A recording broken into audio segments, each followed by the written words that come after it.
The silence. For over 300 years, the Galactic Council had watched Earth from afar.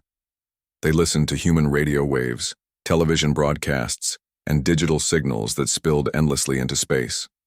Humans were noisy creatures, always talking, always sharing, always broadcasting their thoughts and creations to anyone who might listen. Council Director Kim found humans amusing but primitive. His species had evolved beyond such wasteful communication thousands of years ago. During Council meetings, he often played recordings of human broadcasts as entertainment. The other alien representatives would laugh at the simplicity of these creatures, who seemed unaware that their signals traveled far beyond their atmosphere. They talk endlessly about their small problems, Director Kim told the council during their quarterly meeting. They argue about politics, share stories about their daily lives, and create fictional tales about space, ironically getting everything wrong about us. The council considered Earth a Class 3 developing world, interesting enough to study but not advanced enough to contact. Humans remained unaware they were being watched and analyzed by beings from distant stars. But then, something strange happened.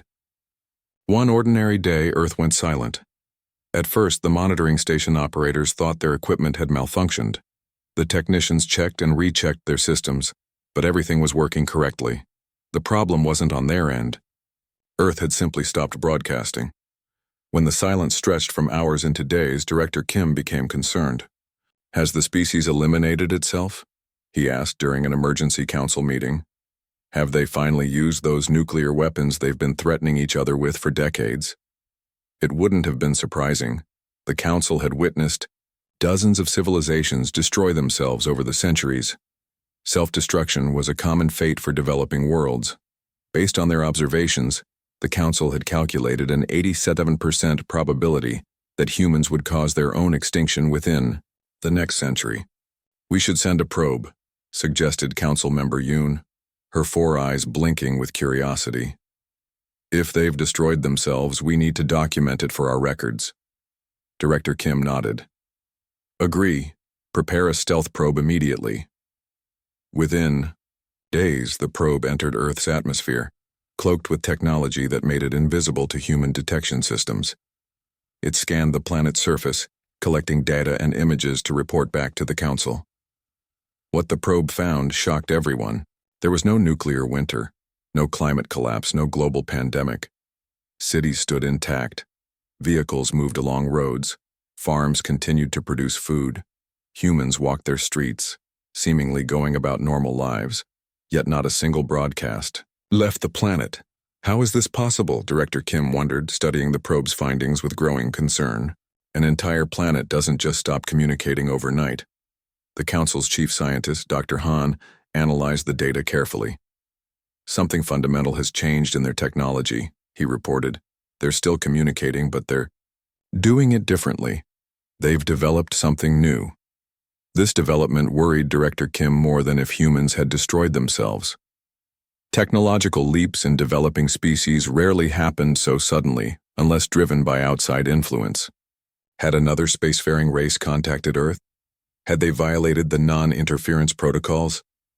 We need more information, Director Kim decided. Prepare a ground team for covert insertion. I want to know what happened on Earth. Council member Yoon raised her upper hands in objection. A ground team is risky. What if they're detected? The risk of not knowing is greater, Director Kim replied. If humans have made contact with another council race behind our backs, or worse, with non-council species, we must know immediately. While the ground team prepared, the probe continued monitoring Earth. It detected normal human activity in all major cities. Power grids functioned. Transportation systems operated. But where there had once been countless electronic signals broadcasting into space, there was nothing but silence. It's as if they suddenly realized someone was listening, Dr. Han said quietly, and decided to stop talking. That thought sent a chill through Director Kim's spine. Throughout galactic history, when developing species discovered they were being watched, it usually preceded one of 2 outcomes. Either they panicked and turned violent, or they advanced rapidly, trying to catch up to their observers. Neither outcome would be good for the Council's plans for Earth. As the ground team's ship prepared to depart, Director Kim stood at the observation window, looking at the holographic image of Earth floating before him.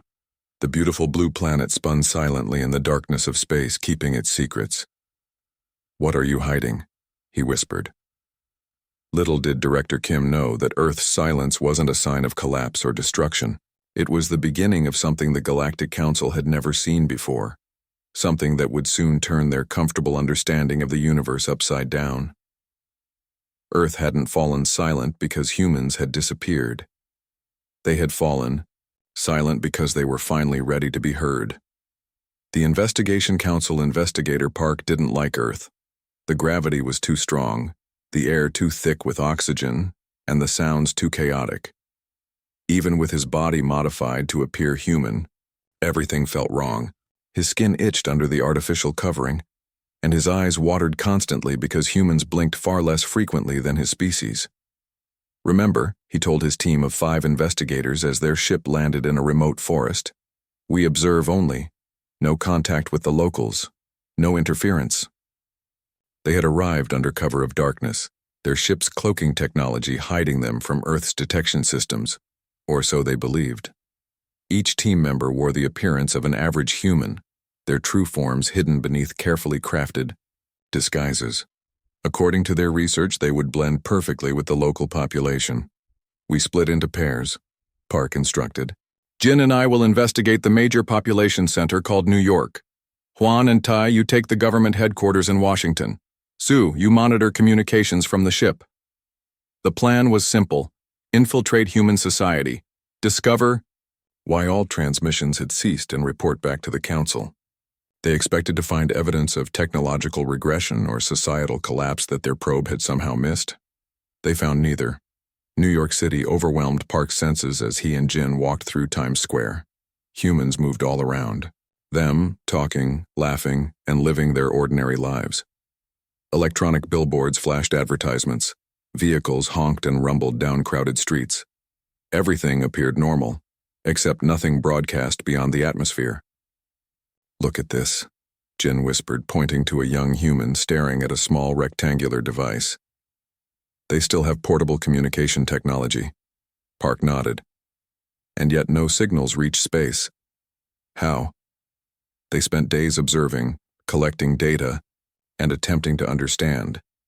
They visited what humans called coffee shops, places where people gathered to consume bitter stimulants and talk freely. They rode underground transportation systems, listening to conversations. They watched news, broadcasts on public screens. On the 3rd day, Park overheard something interesting. 2 humans in business attire were discussing something called quantum mesh. "Ever since the quantum mesh went online, my calls have never been clearer," one said. "And completely secure," replied the other. "My brother works for the company that built it. Says even the government can't listen in anymore."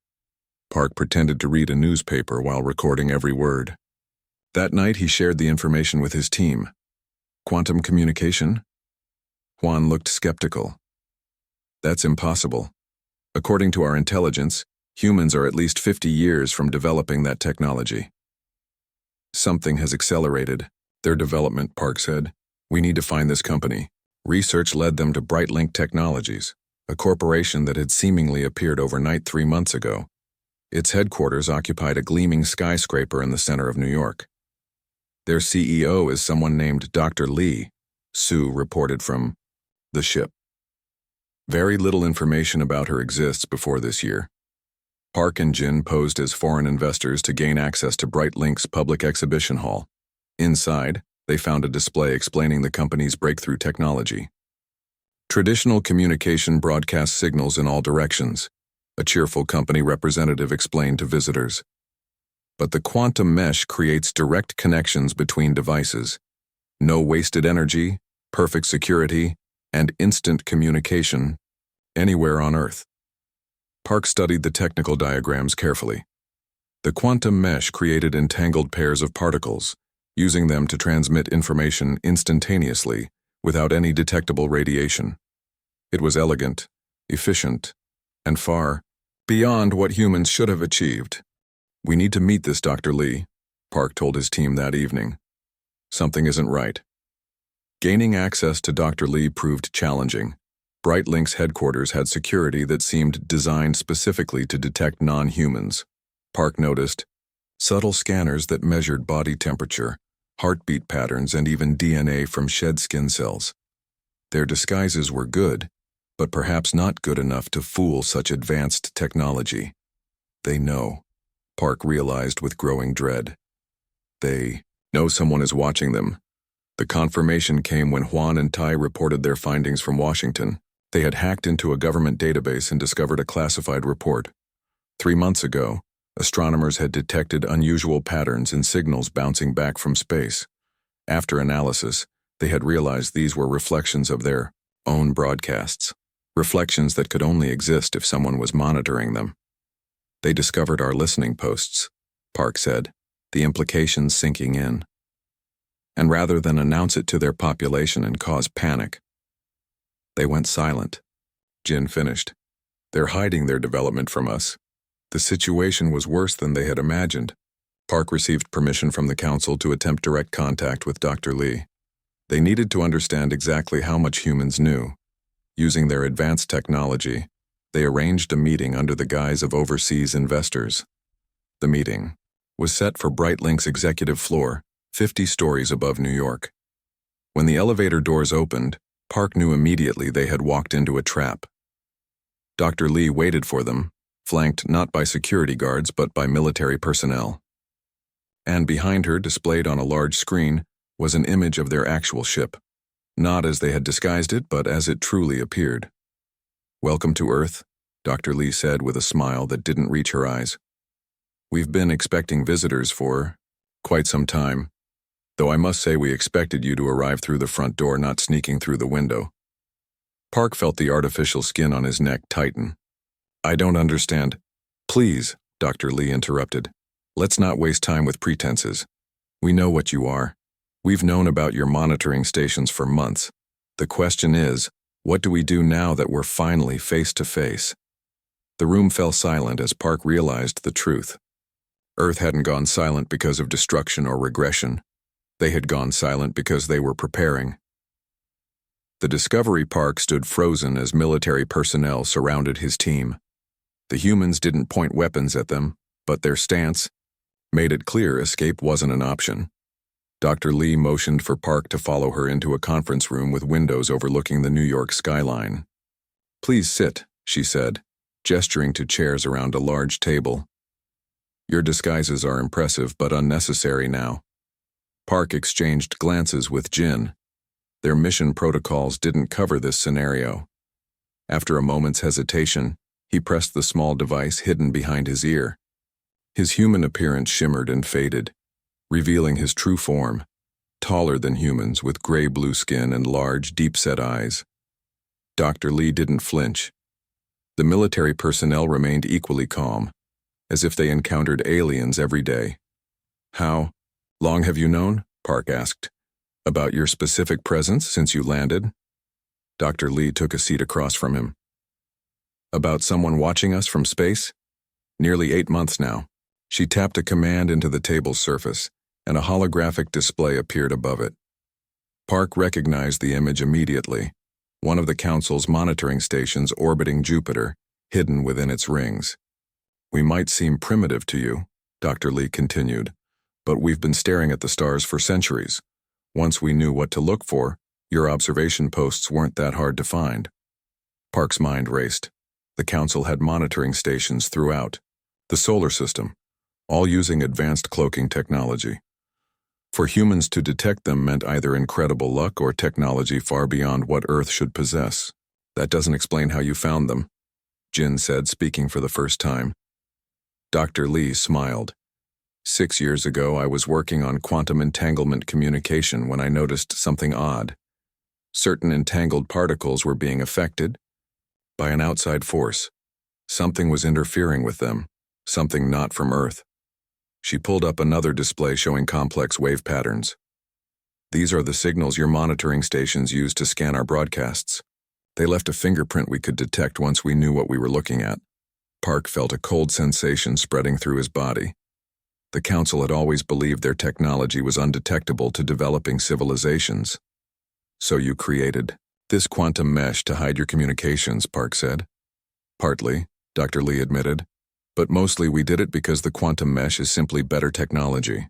No signal loss, perfect security, instant communication anywhere on the planet. The fact that it keeps our conversations private from eavesdroppers is just a bonus. Juan, who had maintained his human disguise, spoke up. You expect us to believe you developed quantum entanglement communication in just 6 years? Dr. Lee's expression hardened slightly. No. I expect you to realize that we've been developing it for decades. What changed was our motivation.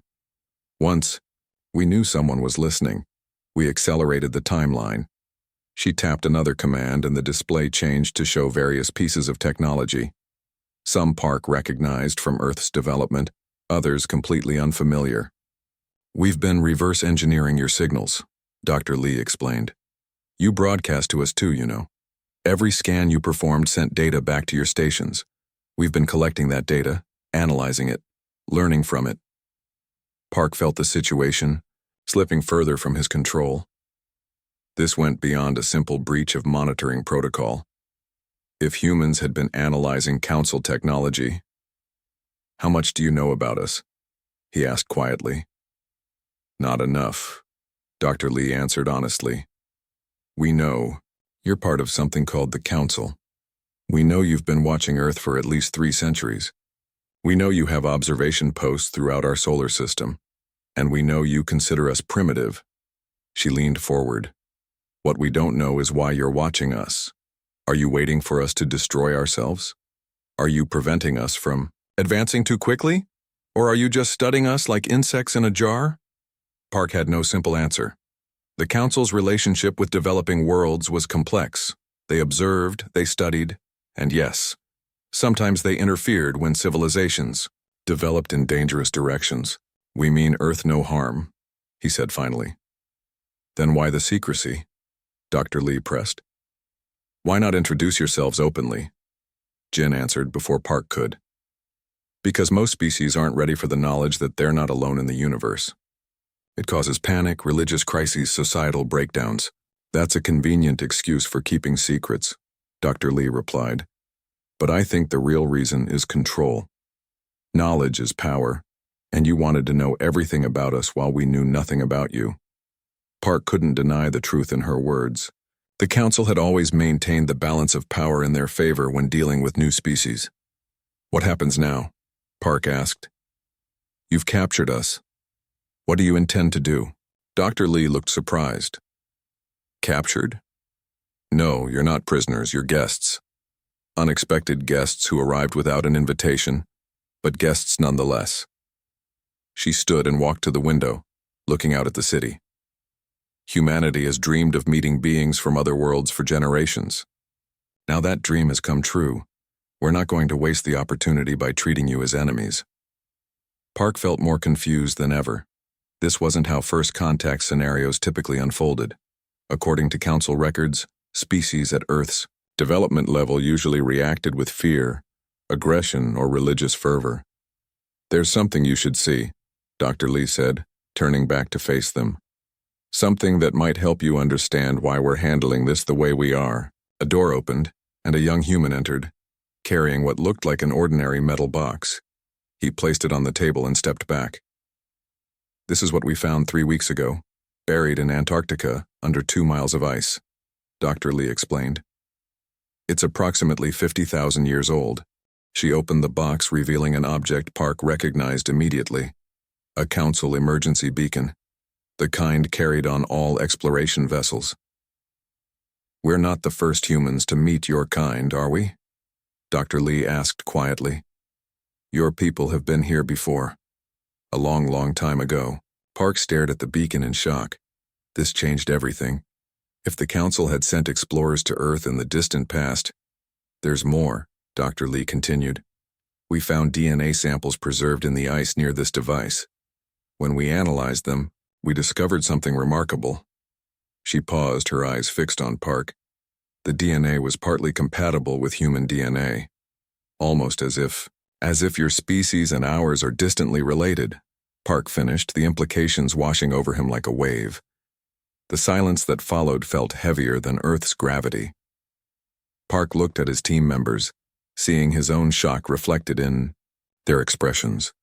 They had come to Earth to investigate why humans had gone silent. Instead, they had discovered a connection between their peoples that reached back tens of thousands of years, a discovery that would shake the foundations of the Galactic Council itself.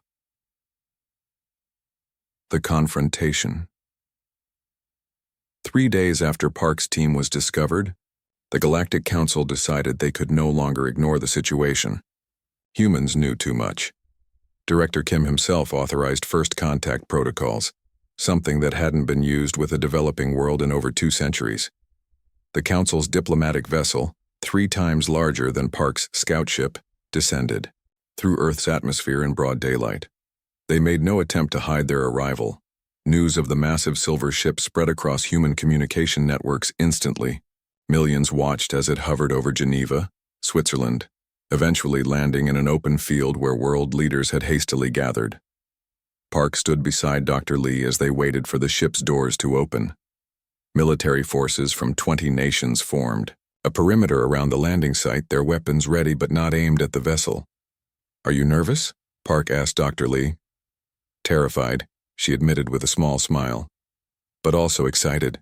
This is what humanity has been preparing for since we discovered your monitoring stations." Park had spent the past 3 days learning just how extensive those preparations were.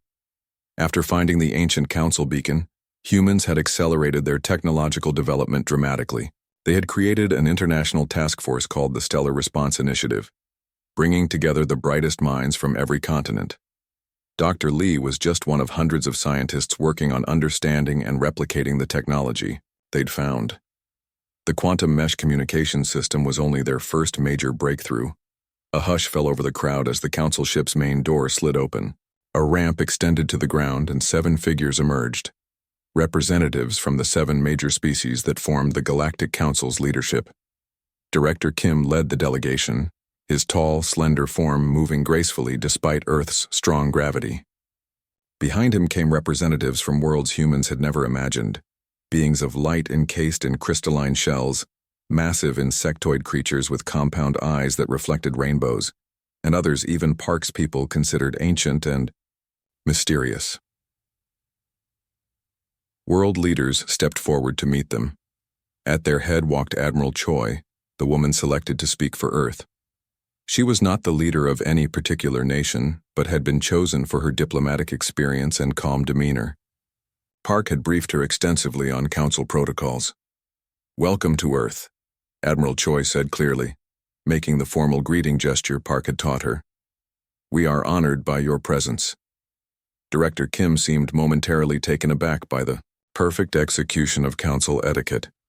He recovered quickly and returned the gesture. "We bring greetings from the Galactic Council," he replied. "We come in peace to formalize relations with your world." The formalities continued for several minutes, with both sides following diplomatic protocols that had been established thousands of years ago. To the human observers, it must have seemed like an elaborate dance of words and gestures. Finally, Director Kim came to the purpose of their visit. "Earth has advanced more rapidly than anticipated. We wish to discuss your world's integration into the galactic community." Admiral Choi nodded respectfully. "We welcome this discussion. Please, join us inside where we can speak more comfortably." They moved to a large tent that had been prepared for the meeting. Inside, a circular table allowed all parties to sit as equals, a detail Park had suggested, knowing the council preferred hierarchical seating arrangements that would have placed humans in subordinate positions. Once everyone was seated, Director Kim spoke again. "Normally, a world at your technological level would be offered protected status within the council. This would grant you access to certain technological advancements while placing your development under council guidance." Park noticed the careful phrasing. Guidance sounded better than control, which was what it actually meant. Protected worlds received benefits but had no real authority within the council structure. Admiral Choi listened politely, then responded. "We appreciate the offer, Director Kim. However, I believe there's been a misunderstanding about Earth's current technological position. She nodded to an aide, who activated a holographic display in the center of the table. It showed a three-dimensional map of the solar system, with bright points marking various locations. These are our current outposts, Admiral Choi explained. We've established research stations on Mars, Venus, and several moons of Jupiter and Saturn. We've also placed quantum communication relays throughout the system. Director Kim's expression didn't change, but Park could see the tension in his shoulders. The Council had been unaware of these developments. Most importantly, Admiral Choi continued, we've mapped your entire surveillance network. The display changed to show the positions of all Council monitoring stations. We've been studying you as you studied us. Murmurs spread through the Council delegation. This was unprecedented. No developing world had ever detected their monitoring network, let alone mapped it completely. You've been busy, Director Kim said, his voice carefully controlled. We had motivation, Admiral Choi replied. Once we discovered we weren't alone, we needed to understand who was watching us. Director Kim leaned forward. And what else have you discovered? Admiral Choi's expression remained pleasant but firm. We've learned that the Council classifies worlds into development categories. We've learned that protected status means limited access to technology and no real voice in Council decisions. And we've learned that the Council has interfered with developing worlds in the past when they've advanced in ways the Council didn't approve of. The tension in the room grew palpable. Park glanced at Dr. Lee, who watched the exchange with intense focus. You seem to have developed opinions about matters you don't fully understand, Director Kim said. The Council's guidance has prevented countless developing worlds from destroying themselves. Perhaps, Admiral Choi acknowledged, but humanity has decided we prefer to make our own mistakes rather than follow a path chosen for us. Director, Kim's eyes narrowed slightly. That choice may not be available. The Council has protocols for worlds that advance too rapidly. For the safety of all, let me be clear, Director, Admiral Choi interrupted, her voice still calm but with an edge of steel. Earth is not asking to join the Council as a protected world. We're informing you that we will be joining as equals. Several Council representatives made sounds of disbelief or outrage. A protected world demanding equal status was unheard of. That's impossible, said the Zordian representative, their crystalline form pulsing with light. You lack the technological advancement, the interstellar presence, the necessary requirements. Admiral Choi held up her hand, silencing the objection. With respect, you're operating on outdated information. She nodded again to her aide, and the holographic display changed once more. This time it showed something that made even Park gasp, a massive structure orbiting beyond Pluto, clearly using technology similar to Council designs, but with distinct human modifications. This is Waypoint 1, Admiral Choi explained. Our first faster-than-light jump gate, it became operational 2 weeks ago. Director Kim stood abruptly. Impossible. You can't have developed FTL technology independently.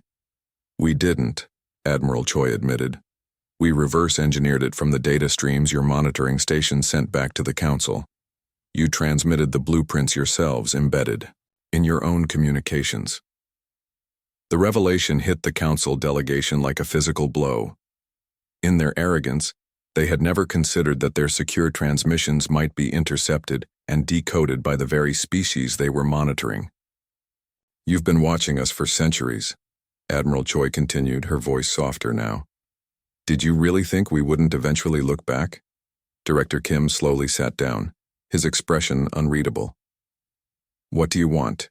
He asked finally. Admiral, Choi smiled. The same thing every species wants, to determine our own future.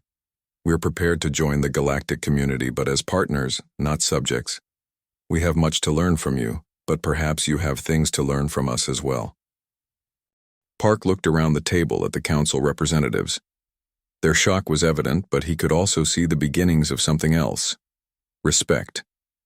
Humans had done what no other developing world had managed.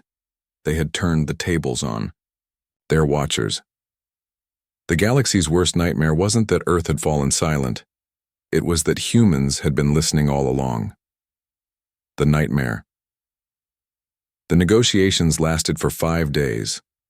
Inside the white tent in Geneva, representatives from Earth sat, across from delegates of the Galactic Council, discussing terms that would shape humanity's entry into the wider universe. Outside, the world held its breath. People gathered in homes and public squares, watching news reports and speculating about what this meant for their future. Park had been asked to join the human delegation as an advisor. Having spent more time with humans than any other council member, he understood their thinking better than most. What he witnessed during those 5 days changed his view of both species forever. On the 5th day, Admiral Choi stood to present Earth's final position. The tent was silent as she activated a holographic display, showing a spiral map of the galaxy, with small blue dots scattered throughout. "These are the locations of our quantum jump probes," she explained. "Over the past 6 months, we've launched 300 of them to various star systems." Director Kim's face darkened. "You've been exploring beyond your solar system without authorization?" "We weren't aware we needed authorization to explore space," Admiral Choi replied calmly. "These are unmanned probes, simple observation devices. They've allowed us to map potential habitable worlds for future reference." The Zordian representative's crystalline body pulsed with angry light. "This is precisely why developing worlds must be guided. You've violated dozens of protected zones and sovereign territories." Admiral Choi shook her head. "With respect, we've violated nothing. Our probes remain in orbit, maintaining minimum safe distances from all worlds as outlined in your own Council exploration protocols, which, I should add, we followed precisely after learning them from your data transmissions." Park couldn't help but admire the thoroughness of human preparation. They had not only discovered the Council's existence, but had studied their laws and protocols in detail. 12 of these systems already have human research outposts being established, Admiral Choi continued. Small teams of scientists working on understanding the diverse environments we've discovered. The Council representatives exchanged alarmed glances. A species confined to one planet just months ago now had presence in multiple star systems. It was unprecedented. "How?" asked the Marath representative, their insectoid mandibles clicking rapidly. "How have you moved your people to these systems so quickly?" Dr. Lee stepped forward to answer. "Quantum tunneling," she said, "a modified version of the technology behind our communication network, adapted for matter transmission." "That's theoretical." "Technology," objected the Marath. "The Council has been researching it for decades without practical success." "Perhaps you were approaching it from the wrong angle," Dr. Lee suggested. "Our quantum mesh created a foundation for the tunneling technology. Once we understood the principles, adaptation was relatively straightforward." Park saw Director Kim's fingers tighten around his data pad. The implications were staggering. Quantum tunneling would make traditional space travel obsolete. A species with that technology could expand across the galaxy at an exponential rate. "Let me be clear about Earth's position," Admiral Choi said, bringing the discussion back to the main point. "Humanity will join the galactic community. We offer friendship, trade, and cultural exchange. But we will join as equals, with full Council membership and voting rights." Director Kim stood slowly. "That's impossible. Council membership requires centuries of stable interstellar presence. There are procedures, traditions, which can be amended." Admiral Choi interrupted gently. "The Council's own charter allows for exceptional circumstances. We believe Earth qualifies." "And if we disagree?" asked Director Kim, his voice dangerously soft. Admiral Choi's expression remained pleasant but firm. "Then Earth will establish its own interstellar alliance. The 12 systems we're currently exploring have no Council presence or claims. They would form the core of a new coalition, one that would welcome other independent worlds the Council has deemed not ready for full participation." The threat was subtle but clear. Humanity wouldn't fight the Council directly.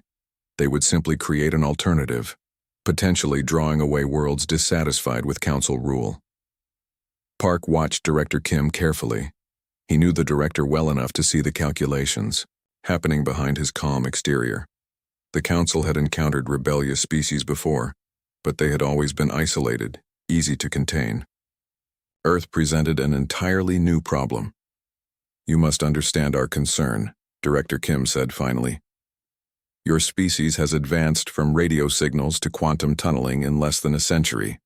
Such rapid development is often unstable, dangerous."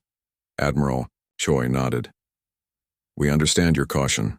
That's why we're proposing a phased integration process." She gestured to an aide, who distributed data tablets to each council representative. "This proposal includes safeguards and monitoring that should address your concerns while respecting Earth's sovereignty." As the council members reviewed the document, Park studied the human delegation. They showed no signs of anxiety or doubt. They had planned for this moment meticulously, considering every possible council objection and preparing responses. "There's another matter we should discuss," Admiral Choi said as the council representatives read. "The ancient council beacon, found in Antarctica." The room grew still. This topic had been carefully avoided during previous discussions. "Our scientists have analyzed the DNA samples found near the beacon," Admiral Choi continued. "The results suggest a relationship between humans and several council species, particularly yours, Director Kim." Park watched his superior carefully. Director Kim had known about this likelihood since Park's initial report, but hearing it stated openly clearly made him uncomfortable. "The past is the past," Director Kim said dismissively. "Ancient exploration missions are not relevant to our current discussions." "I disagree," Admiral Choi replied. "If council representatives visited Earth 50,000 years ago and interacted with early humans, that changes the nature of our relationship. We may be distant cousins rather than strangers." The room fell silent as everyone considered the implications. Park had been thinking about little else since learning of the discovery. If council species had influenced human development in the distant past, deliberately or accidentally, it created both a connection and a responsibility. After a long moment, Director Kim sighed. "I will need to consult with the full council regarding your proposal. This goes beyond my authority to decide here." Admiral Choi smiled. "Of course. We understand this is unprecedented. We're prepared to wait for your response." As the meeting adjourned, Park found himself walking beside Dr. Lee toward the exit. "Your director doesn't look happy," she observed, quietly. "This isn't how first contact usually goes," Park admitted. "The council is accustomed to being the advanced party setting the terms." Dr. Lee looked thoughtful. "You know what I find interesting? We spent decades searching the stars for signs of intelligent life, hoping someone would answer our broadcasts. All that time you were right there listening but never responding." "Council protocol," Park began. "I understand the reasons," she interrupted gently, "but imagine how different things might have been if you had simply said hello when we first started broadcasting." Park had been wondering the same thing. The Council's policy of non-interference until species reached a certain development level had seemed wise and protective. Now he questioned whether it had only created unnecessary fear and suspicion. Outside the tent, Park watched as Director Kim and the other Council representatives boarded their ship. They would return to Council space to debate Earth's proposal, a process that could take months. As the massive vessel rose into the sky, Dr. Lee stood beside him, shading her eyes against the sun. "What do you think they'll decide?" she asked. Park considered the question carefully. "The Council doesn't adapt quickly. They'll resist your terms initially. But eventually they'll realize they have little choice. Earth has already established itself beyond this solar system. The quantum tunneling technology gives you an advantage they can't ignore." Dr. Lee smiled.